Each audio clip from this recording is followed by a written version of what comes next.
ఇంకొక చెల్లి ఎలుకల మందు కలుపుకుందంట. ఇది నిజమే, ఆమె చెప్పింది, నాకేం తెలుసు. ఆ రోజు నైట్ ఇక్కడ క్యాసెట్ రిలీజ్ అయింది శాంతి నగర్లో. వాళ్ళ ఇంటి పక్కోళ్ళు పాటలు పెట్టుకున్నారు. ఈ అమ్మాయి మందు కలుపుకుంది, ఎలుకల మంది ఆమె కూడా. అది ఒక్కటే చీప్గా దొరికేది. తాగటానికి ఉపక్రమించగానే పాట స్టార్ట్ అయిందండి.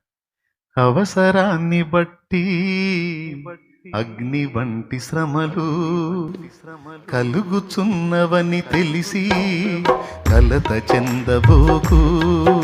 పిలిచిన దేవుడు నమ్మదగినవాడు, శోధనలో నిన్ను విడిచిపెట్టిపోడు. కంటి పాపల తోడుండి నిన్ను కాచుకుంటాడు, కన్న తండ్రిలా తోడుండి నిన్ను ఆదుకుంటాడు. నమ్ము నేస్తమా, ఇది సత్యం, ఈడబోకుమా విశ్వాసం.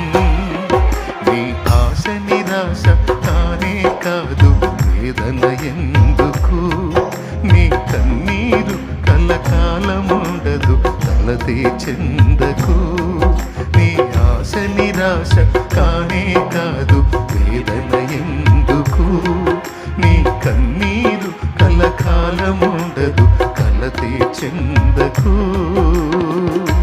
ఒకసారి ఆలోచించండి, ఆ అమ్మాయి ఆ కండిషన్లో ఉందని నాకు తెలుసా.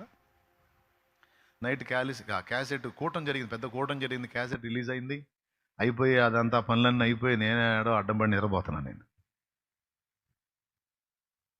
నాకు ఆ పదాలు ఇచ్చింది ఆయన, ఆ పాట నా చేత పాడించింది ఆయన, ఆ పాట ఆ ఇంటోళ్ళు తీసుకెళ్లేటట్టు చేసింది ఆయన, ఆ పక్కింటి బిడ్డ చావకుండా ఆ క్షణాన ఆ పాటను ఉపయోగించి కాపాడింది ఆయన. ఈరోజు ఆ బిడ్డ బలపడి దేవుని రక్షణలోనికి వచ్చి ఆ బిడ్డ ద్వారా ఒక ప్రాంతంలో ఒక సంఘమే కట్టబట్టడానికి ఆమెను వాడుకున్నాడు దేవుడు. ఇది నిజం.